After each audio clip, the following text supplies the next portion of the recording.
The last time Rode announced an NTG series shotgun mic was all the way back in 2015 with the NTG4 and 4 Plus, so it has been a long wait to this, the NTG5. The audio you're listening to right now is from the NTG5, it's just out of frame above me.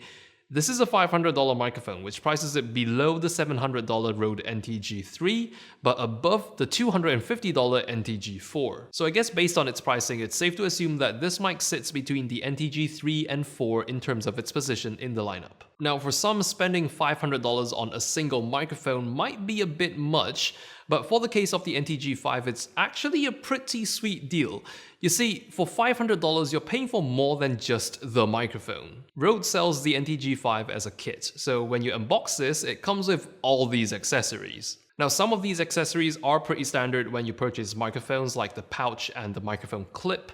But this kit even includes a dead cat windshield, a shock-mounted pistol grip, and a special cable for that grip. For context, the windshield alone is an accessory that would usually cost you around $60, and that grip with no cables in it would have costed you $80.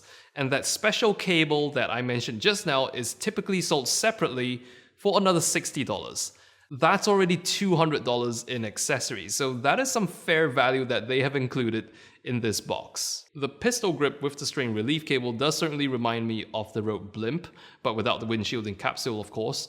There's a rather similar grip design, and they've got the same Rycote Lyre suspension systems holding the microphone in place. 3/8" threads as well at the bottom, so aside from using it for handheld recording, you can stick it right onto a boom pole and you are ready to rock. Now, I think one of the main appeals of the NTG5, apart from the circular holes on the mic body, still not super sure how to think about that.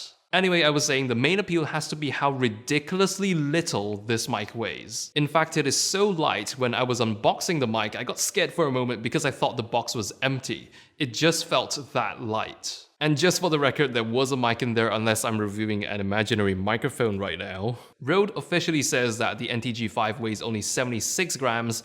My fancy coffee scale says it's like 0.7-ish grams more. Not that it's gonna break a boom pole. But just for comparison, the Rode NTG3 weighs close to 160 grams, which weighs more than double the NTG5.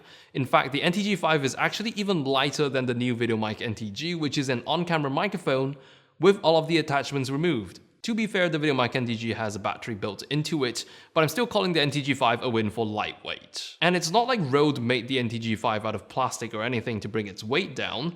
The body is still a fully metal construction made out of aluminium. So with that little weight plus all of the accessories, it does make the NTG5 a great location recording solution.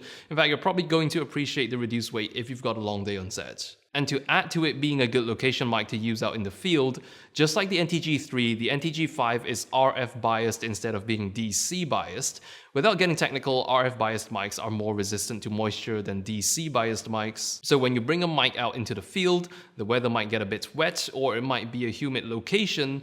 In these cases, having an RF biased mic is definitely good news. And in terms of sound profile, the NTG5 sounds pretty flat and neutral, especially when compared to something like the NTG3, which has a much thicker low end. Now, I'm not making a sound comparison for the NTG5 in this video because I've already made a separate video comparing the NTG5 to the NTG3 as well as the Sennheiser MKH416, so if you're interested to listen to that, you can click in the corner over here.